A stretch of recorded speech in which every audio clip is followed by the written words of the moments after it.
हम पढ़ रहे थे हिंदी व्याकरण का अध्याय विकारी शब्द। विकारी शब्द के 4 भेद होते हैं: संज्ञा, सर्वनाम, विशेषण और क्रिया। संज्ञा, सर्वनाम और विशेषण को हम पिछली वीडियो में पढ़ चुके हैं।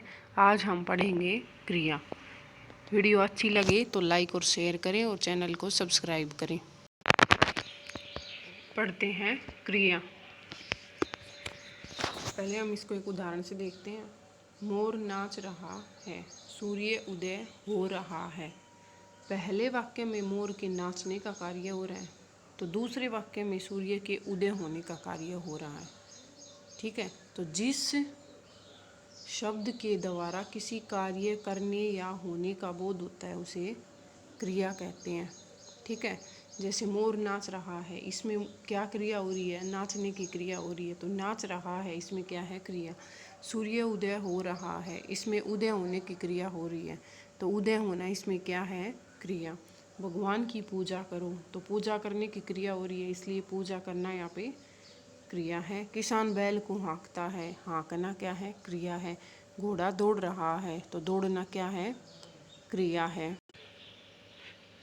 आगे है धातु। ठीक है, धातु। तो क्रिया के मूल रूप को धातु कहते हैं। क्रिया के मूल रूप को धातु कहा जाता है, जैसे लिख, पढ़, भाग, हंस, नाच आदि।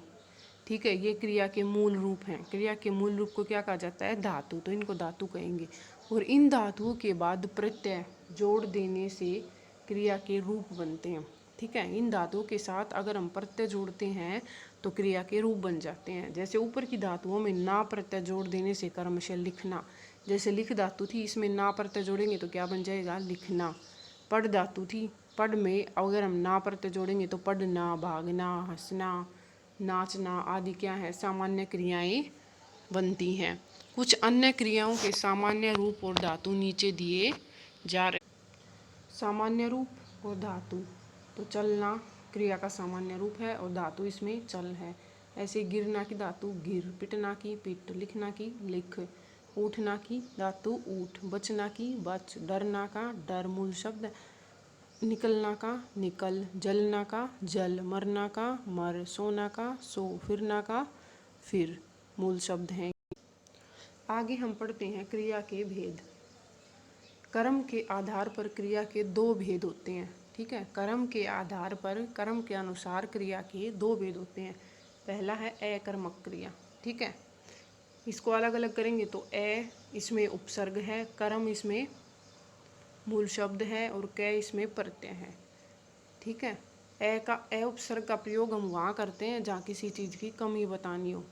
तो यदि वाक्य में प्रयुक्त क्रिया का प्रभाव कर्ता पर पड़े, ठीक है, वाक्य में जो हमने क्रिया का प्रयोग किया है उसका प्रभाव कर्ता पर पड़े, अर्थात क्रिया के साथ कर्म प्रयुक्त नहीं होता, अर्थात जिस क्रिया के साथ कर्म का प्रयोग नहीं किया जाता, तो ऐसी क्रिया अकर्मक कहलाती है।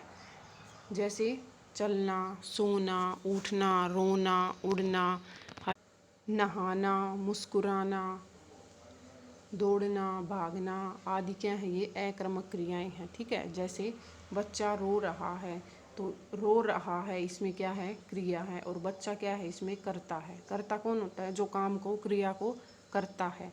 तो बच्चा कर्ता हो गया, रो रहा है क्रिया हो गई, इसमें कर्म नहीं है ना, इसलिए ये अकर्मक क्रिया है।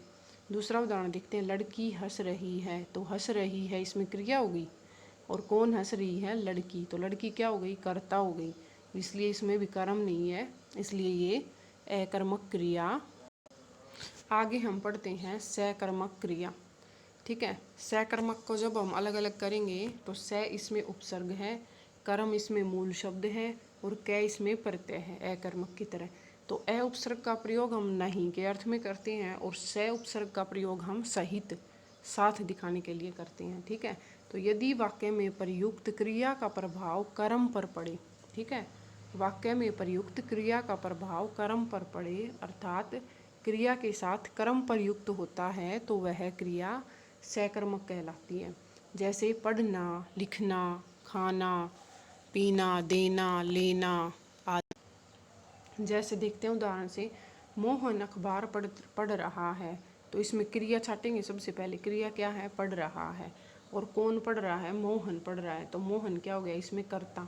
और क्या पढ़ रहा है, कर्म हो गया। जो क्या का उत्तर आएगा वो क्या होगा, कर्म। तो क्या पढ़ रहा है, अखबार पढ़ रहा है, इसलिए अखबार इसमें क्या है, कर्म। और ये क्रिया कौन सी हो गई, सकर्मक क्रिया। ऐसे इसमें गीता पत्र लिख रही है, इसमें क्रिया क्या है, लिख रही है। और कौन लिख रही है, गीता। और क्या लिख रही है, जवाब इसी वाक्य में मिल रहा है ना, पत्थर। तो जो जवाब मिलता है वो क्या होता है, कर्म होता है। और कर्म के साथ क्रिया कौन सी होती है। आगे हम देखते हैं क्रिया की पहचान, कि अकर्मक और सकर्मक क्रिया को पहचानते कैसे हैं। तो क्रिया क्या का प्रयोग कर प्रश्न बना लेते हैं। ठीक है, क्या का प्रयोग किस पे करेंगे, हम क्रिया के बिल्कुल आगे क्या का प्रयोग करके प्रश्न बना लेंगे। ठीक है, जैसे पक्षी आकाश में उड़ते हैं, तो सबसे पहले हम क्रिया छाटेंगे। क्रिया क्या है, उड़ते हैं। ठीक है, और पक्षी कौन उड़ रहा है, पक्षी उड़ रहे हैं ना, तो पक्षी हो गया कर्ता। तो क्या पक्षी क्या उड़ रहे हैं, इसका जवाब हमें वाक्य में नहीं मिला, इसलिए ये क्रिया अकर्मक क्रिया है। ठीक है, सकर्मक नहीं है। और ये आकाश में क्या है, इसमें ये क्वेश्चन नहीं लगाना है कि पक्षी कहाँ उड़ते हैं। अगर कहाँ लगा के प्रश्न करेंगे तो हमें आंसर मिलेगा आकाश में।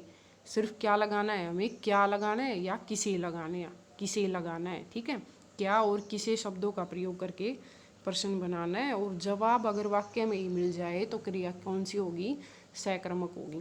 आकाश में यहाँ अधिकरण कारक है। अधिकरण क्या होता है, जिसमें क्रिया के आधार के बारे में पता चले, क्रिया की जगह के बारे में, कि क्रिया कहाँ हो रही है। जैसे उड़ने की क्रिया आकाश में हो रही है, तो अधिकरण में पर, तो यहाँ पर ये अधिकरण कारक है, कर्म। एक और उदाहरण से देखते हैं, जैसे ऊपर वाला ही देखते हैं, मोहन अखबार पढ़ रहा है।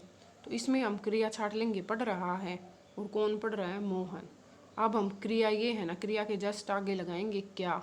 ठीक है, तो मोहन क्या पढ़ रहा है, तो जवाब इसी में मिल रहा है कि अखबार पढ़ रहा है। अखबार क्या है, कर्म। तो ये क्रिया कौन सी हो गई, सकर्मक क्रिया। आगे हम सकर्मक क्रिया के भेद देखते हैं। सकर्मक क्रिया के दो भेद होते हैं, एक कर्मक जिसमें एक कर्म हो। ठीक है, एक कर्मक जिसमें एक कर्म हो। जैसे अध्यापक ने छात्रों को पढ़ाया, तो पढ़ाना इसमें क्या है, क्रिया। और किसने पढ़ाया, अध्यापक ने पढ़ाया। ठीक है, और किसको पढ़ाया, छात्रों को। तो छात्रों को इसमें क्या है, कर्म, और एक कर्म है। ठीक है, अगर कर्म सजीव है तो उसके साथ को का प्रयोग होगा, और अगर कर्म निर्जीव है तो उसके साथ को का प्रयोग नहीं होगा। जैसे अध्यापक ने हिंदी पढ़ाई, तो क्रिया इसमें पढ़ाई हो गई। ठीक है, और किसने पढ़ाई, अध्यापक ने पढ़ाई, अध्यापक कर्ता हो गया। और क्या पढ़ाई, हिंदी पढ़ाई, तो हिंदी इसमें कर्म हो गई। एक ही कर्म है, इसलिए एक कर्मक क्रिया है। आगे हम देखते हैं द्विकर्मक क्रिया। तो द्वि का मतलब होता है दो, और कर्मक मतलब दो कर्म हो जिसमें। ठीक है, जिसमें दो कर्म हो वो द्विकर्मक क्रिया कहलाती है। और द्विकर्मक क्रिया को बहुकर्मक भी कहा जाता है। ठीक है, एक से ज़्यादा जिसमें हो उसे बहुकर्मक। जैसे अध्यापक ने छात्रों को हिंदी पढ़ाई, तो पढ़ाना इसमें क्रिया है। ठीक है, और क्या पढ़ाई, हिंदी पढ़ाई। हिंदी एक कर्म हो गया, और दूसरा किसको पढ़ाई, तो छात्रों को पढ़ाई, छात्रों को दूसरा कर्म हो गया। और अध्यापक ने कर्ता हो गया, छात्रों को एक कर्म, हिंदी दूसरा कर्म, और पढ़ाई क्रिया। इसलिए इसमें दो कर्म आ गए, हिंदी और छात्रों को, इसलिए ये द्विकर्मक क्रिया है। ठीक है, राधा गाय को चारा खिलाती है, तो खिलाती है इसमें क्रिया हो गई, और राधा कर्ता हो गई, और चारा कर्म हो गया, और गाय को ये भी कर्म हो गया, इसलिए द्विकर्मक क्रिया है। ऐसे ही आगे हैं, राजा ने गरीबों को कंबल दान दिए, न्यायाधीश ने अपराधी को मृत्युदंड सुनाया। तो न्यायाधीश इसमें कर्ता हो गया, अपराधी कर्म, मृत्युदंड भी कर्म, सुनाया क्रिया होगी। मालिक ने नौकर को डांटा। ठीक है, तो डांटा इसमें क्रिया होगी, मालिक ने इसमें कर्ता हो गया, और किसको डांटा, नौकर को। तो एक ही कर्म है, इसलिए ये एक कर्मक क्रिया। हिंदी में अकर्मक क्रियाओं से भी सकर्मक क्रियाएं बनती हैं। जैसे उठना अकर्मक क्रिया है, उठाना सकर्मक। चलना से चलाना, डरना से डराना, उखड़ना से उखाड़ना, फिरना से फिराना, पीना से पिलाना, कटना से काटना, बचना से बचाना, खुलना से खोलना, तुलना से तोलना, छूटना से छोड़ना, घुलना से घोलना। ठीक है, गिरना से गिराना, उड़ना से उड़ाना, मरना से मारना, फटना से फाड़ना, जुड़ना से जोड़ना और डूबना से डुबोना। सक्रमक क्रिया का एक अन्य भेद भी माना जाता है। कौन सा है? प्रेरणार्थक क्रिया। एक उदाहरण से समझते हैं। सेठ नौकर से पानी मंगवाता है, साहिल प्रिया से पत्र लिखवाता है। तो पहले वाक्य में पानी लाने का कार्य सेठ नहीं करता, अपितु सेठ के कहने पर नौकर पानी लाता है। दूसरे वाक्य में पत्र लिखने का कार्य साहिल नहीं करता, अपितु प्रिया से पत्र लिखवाता है। ठीक है। इस प्रकार पहले वाक्य में पानी लाने का कार्य सेठ की प्रेरणा से होता है, इसी प्रकार दूसरे वाक्य में पत्र लिखने का कार्य साहिल की प्रेरणा से होता है। इसलिए मंगवाना और लिखवाना प्रेरणार्थक क्रियाएं हैं। ठीक है। तो जिस क्रिया से यह बोध हो, यह पता चले कि कर्ता स्वयं कार्य को न करके किसी अन्य को कार्य करने की प्रेरणा देता है, वहाँ प्रेरणार्थक क्रिया होती है। जहाँ कर्ता स्वयं कार्य न करके दूसरों से कार्य करवाता है, वहाँ पर प्रेरणार्थक क्रिया होती है। अब हम कुछ अभ्यास देखते हैं।